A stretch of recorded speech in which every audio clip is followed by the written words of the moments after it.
G'day YouTube, Turbo Tristan here, and in today's video we're going to talk about why you need a catch can.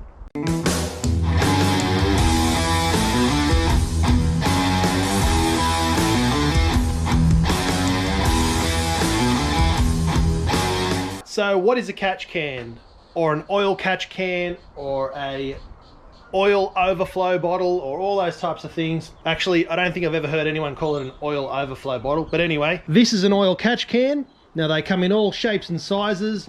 They all look different, but they all are basically the same sort of thing. They'll have some fittings which will come out of the rocker cover. Now these are standard on just about every single car ever made since the history of time. There is pressure inside the engine, and it usually builds up at the top of the engine in the valve cover because hot air rises. Usually what happens is, on this particular engine, there was a factory breather here which went into the intake, and it sucked out the excess air and took it back into the intake manifold. Now when you go ahead and whack a turbo onto your car, you're increasing the pressure inside the valve cover, you're pressurizing the sump.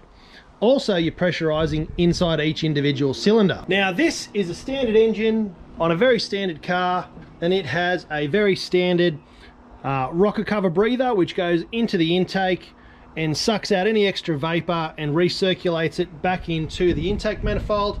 Does this for two reasons: because it's a vacuum and it'll suck out the crankcase pressure out of the top of the engine under a little bit of vacuum.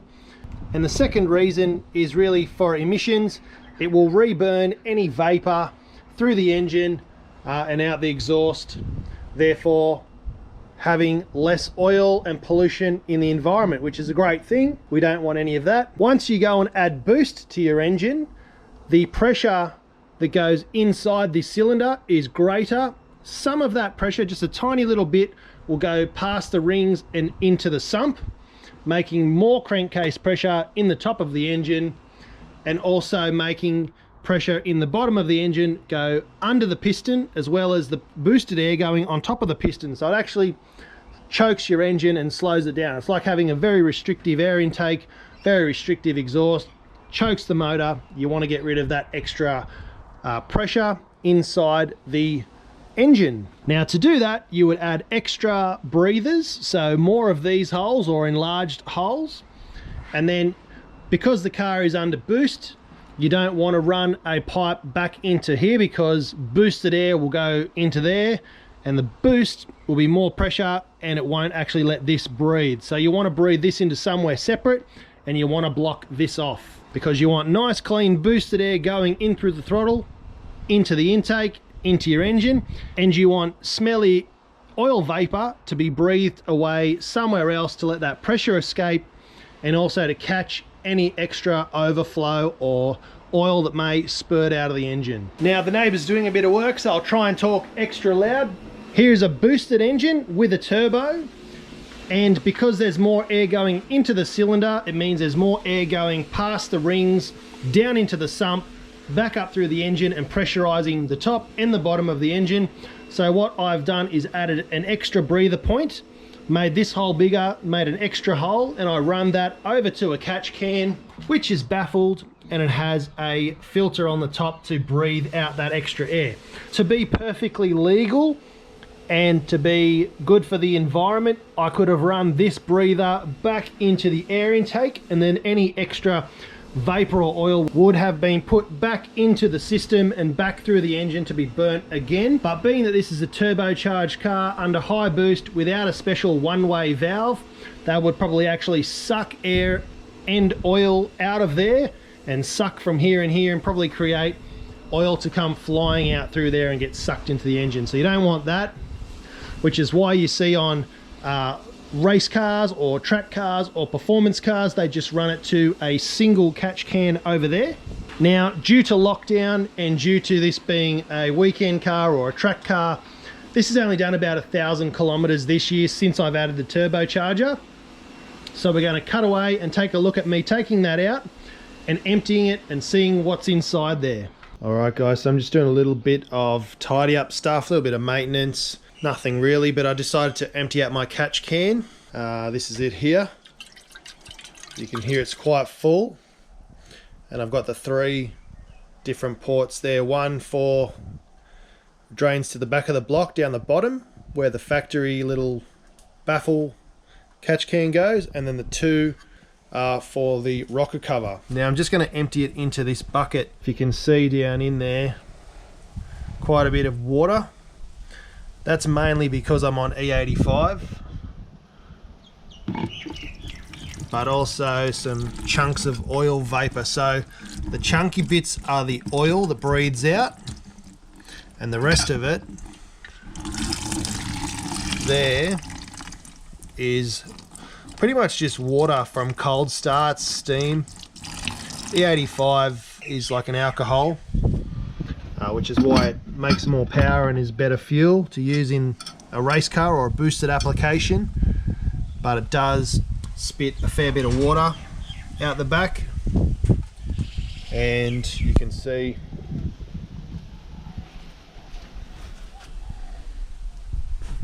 down in there quite a bit of yucky stuff. Now I've put a baffle in there, which is a pipe that goes sort of maybe 2 or 3 inches down, and you can see when you look through those holes there that you can't see too far in. It looks like they're blocked off, so the vapor goes in, hits that wall, and then drops down to the bottom. It doesn't come shooting straight out the top of the filter here. So just wanted to show you guys that.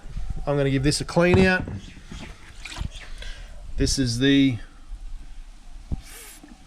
fatty stuff is the oil, obviously, so not a lot of oil gets breathed up in through there. The rest of it is pressure and steam and vapor, so that's what you got to get out.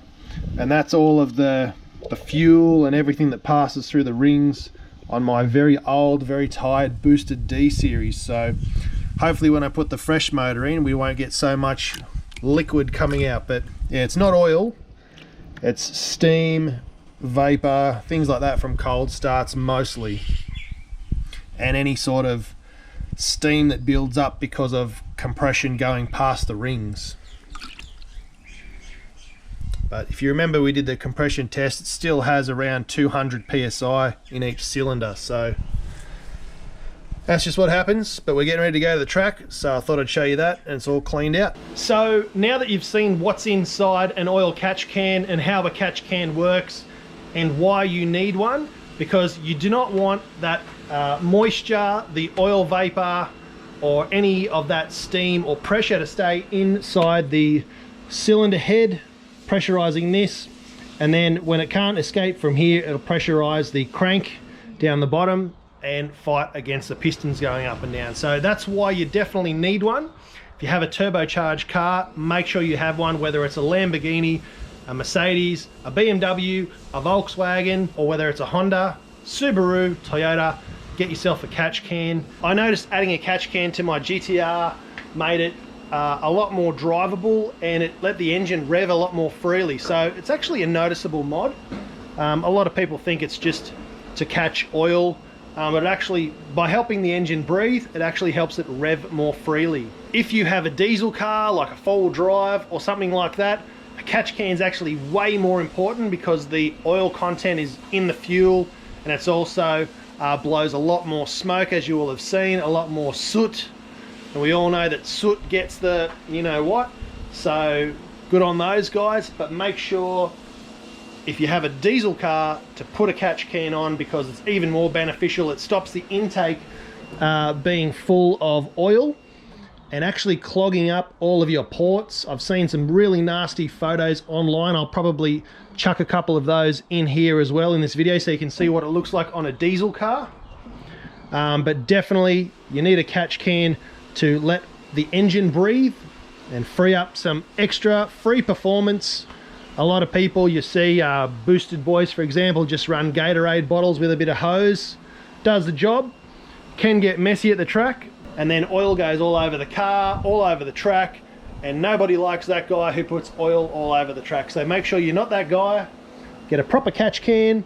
So if you found this video helpful, make sure you drop a like, drop a comment, and share it with your friends that are turboing their car or that already have a turbo car and don't have a catch can.